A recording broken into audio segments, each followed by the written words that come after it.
En fait, la raison pour laquelle je suis arrivée sur YouTube, c'est mon mal-être. Pour être honnête avec vous, je fais partie de ces gens qui font des dépressions, qui retombent très souvent en dépression, et qui ont l'impression de jamais être compris, ou de jamais être écoutés. Et c'est un peu une lettre ouverte, cette vidéo, si vous voyez ce que je veux dire. Amis des auteurs. Si vous cherchez Saint-Germain-des-Prés, vous êtes dans la mauvaise direction. JL Trevor nous a fait des crêpes. Je fous tout en l'air. Et donc tu fais le con tous les mois. Je fais le compte tous les mois. Ça va faire de la pub, l'ami des auteurs, mais pas comme vous croyez. Salut l'esprit bouillard. Je vous avais prévenu que la chaîne était susceptible de partir dans tous les sens. Ah ben ça commence dès aujourd'hui avec la réponse à la lettre ouverte d'une jeune youtubeuse qui s'appelle Camille. Sa chaîne YouTube s'appelle Minji's Channel. Et Camille ne va pas bien. Alors la première chose déjà que je peux dire pour rassurer Camille, c'est que en 2024, personne ne va bien. Et je dirais même que si vous pensez aller bien, je vous dis que ce n'est pas le cas. Vous n'allez pas bien, mais vous ne savez pas encore. Je vous l'accorde, pour une intro, ça a un plan assez spécial. Un peu comme cette vidéo au final. J'avais envie de vous parler de mon choix d'arriver sur YouTube et d'ouvrir ma bouche pour parler un petit peu de mon vécu et un petit peu de tout ce qui me tracassait, sans pour autant avoir une envie de gloire ou une envie de réussir, une envie de gagner de l'argent ou toute autre envie qui pourrait paraître financière ou futile. J'avais juste envie qu'on m'écoute, que quelques personnes donnent de l'intérêt à ce que j'ai à dire et qu'on puisse discuter ensemble de la vie, tout simplement. En fait, la raison pour laquelle je suis arrivée sur YouTube, c'est mon mal-être. Pour être honnête avec vous, je fais partie de ces gens qui font des dépressions, qui retombent très souvent en dépression, et qui ont l'impression de jamais être compris, ou de jamais être écoutés. Et c'est un peu une lettre ouverte, cette vidéo, si vous voyez ce que je veux dire. Voilà. Et vous vous retrouvez dans cet état, comme moi, à faire un énième burn-out, et à ne plus savoir quoi faire de sa vie. Ne plus savoir comment aller travailler parce que vous êtes incapable de vous lever le matin pour aller travailler. Et vous vous retrouvez là, en arrêt maladie, et vous savez pas quoi faire de vos journées. Alors, une petite idée devient une graine que vous arrivez à mettre en terre, et vous vous dites, pourquoi pas moi, au fond. Est-ce que je serais pas capable, moi aussi, de parler devant une caméra, d'exprimer mes expériences, et de peut-être trouver des gens qui se reconnaissent et tout simplement donner de la voix à ce que vous avez vécu. Je vous lis la réponse que je fais à la lettre ouverte de Camille. Chère Camille, je sais que tu t'appelles Camille parce que j'ai un peu survolé ta chaîne et j'ai regardé ta vidéo de présentation. Je me permets, si tu le veux bien, de répondre à ta lettre ouverte. La première chose que je peux dire, c'est que je n'ai pas la solution à ton mal-être. Je serais bien prétentieux d'affirmer le contraire. Cependant, je te propose d'explorer certaines pistes qui se sont avérées plutôt efficaces dans mon cas, et donc, le moment est peut-être venu de les partager avec toi et avec le monde entier. La première chose que tu dois savoir, c'est que la magie existe. Et nous vivons dans un monde où tout, absolument tout, la vie professionnelle, les soucis quotidiens, le divertissement, la consommation, la vie sociale, l'actualité et les tristes réalités du monde matériel, essaient par tous les moyens de nous convaincre du contraire. On nous parle de magie partout. On nous la montre partout, surtout dans les dessins animés dont on gave nos enfants à longueur de journée. Seulement, on nous vend une fausse magie, à base de rayons d'énergie qui sortent du bout des doigts. Ce que l'on cache à nos enfants, c'est que la véritable magie est déjà en eux. Et on les assomme d'univers féeriques, de sorcellerie et de pouvoirs surnaturels pour les détourner au plus tôt de leur vraie magie. Et si on n'y prend pas garde, la magie de l'enfance disparaît progressivement en grandissant. La bonne nouvelle, c'est qu'elle ne disparaît pas complètement et il existe un moyen de la raviver et de la faire réapparaître dans notre vie. Mais attention, la magie est une bestiole capricieuse qui ne tient pas en place. On voudrait qu'elle reste toujours là, à nos côtés, mais non, elle s'échappe tout le temps. Elle part fureter dans tous les coins et il faut sans cesse lui courir après. Il faut la domestiquer. Mais nous, qui sommes pris par notre travail et nos études, par nos amis quand nous en avons, ou nos enfants, par nos loisirs et nos contraintes, nous ne croyons plus en la magie, nous n'avons plus le temps pour elle. Nous sommes pris par nos problèmes, nos plaisirs, nos ambitions et nos rêves. Nous n'avons ni le temps ni la technique pour domestiquer notre magie. Alors elle nous nargue et se moque de nous. Elle nous mène par le bout du nez.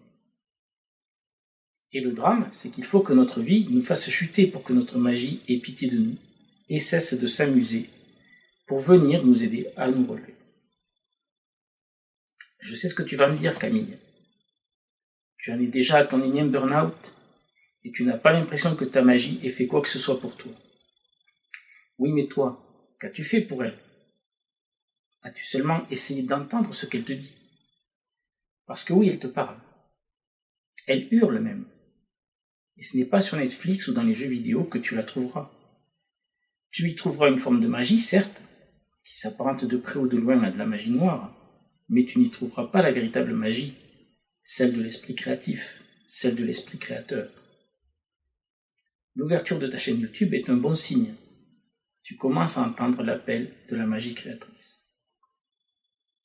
Tu me demanderas, chère Camille, à quoi ressemble cette magie? Quand et comment se manifeste-t-elle? Elle se manifeste le plus souvent quand tu n'arrives plus à faire face au vide de ton existence. Dans mon cas, elle s'est par exemple manifestée le jour où j'ai rencontré par le plus grand des hasards l'écrivain mondialement connu Paulo Coelho, et qui m'a dit textuellement qu'il fallait croire à la magie de la vie. Elle s'est encore manifestée lorsque j'ai croisé la route d'un énergumène qui pratiquait les sciences occultes dans sa caravane, et à bien d'autres occasions encore.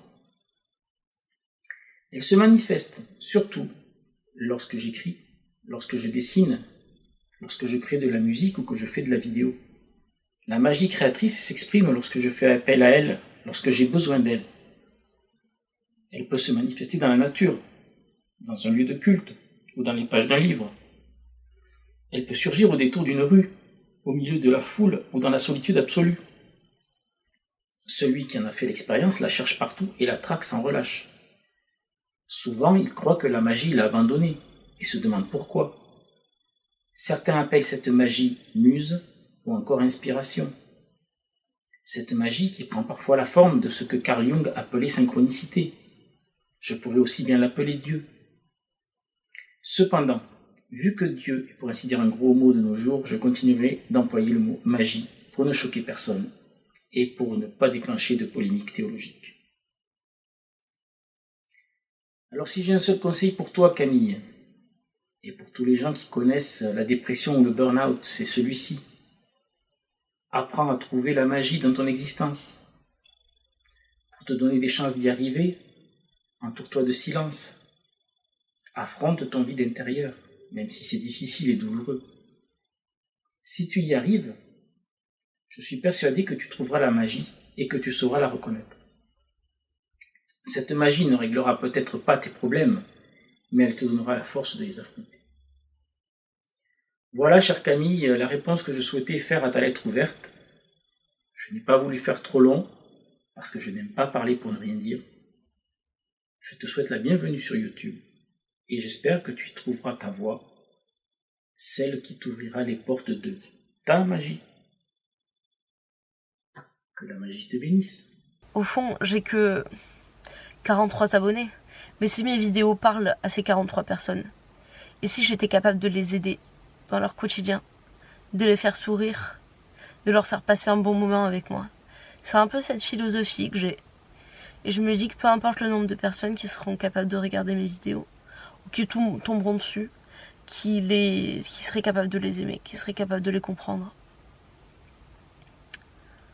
ce serait déjà ça de gagner.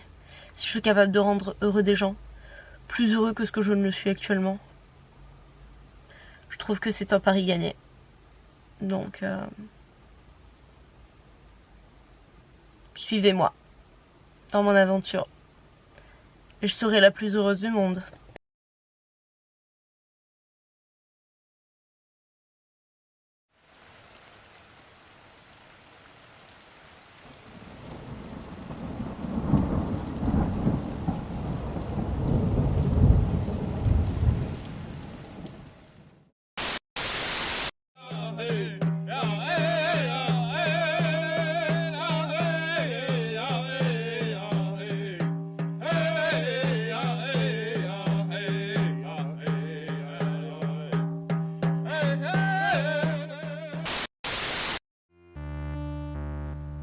J'ai rencontré des êtres surnaturels, je leur ai parlé très régulièrement. Certains disaient venir de Shambhala, d'autres d'ailleurs. Ils me prédisaient un grand destin, me parlaient de la mission sacrée de la France et des troubles qui finiraient par y éclater. Tenez, pas plus tard qu'hier, une fusillade d'alarme de guerre à Montluçon, à l'heure du déjeuner. 2 morts. Et devinez quoi? Les 2 étaient fichés S pour avoir approché certains milieux islamiques radicaux. Dites à Muriel Perry que le capitaine Champel est mort. Elle comprendra. Je suis au cœur de la France, au cœur de moi-même. À cet instant précis, je perçois clairement qu'il existe un point central, unique et immobile au sein de cet univers. Et ce point, c'est moi.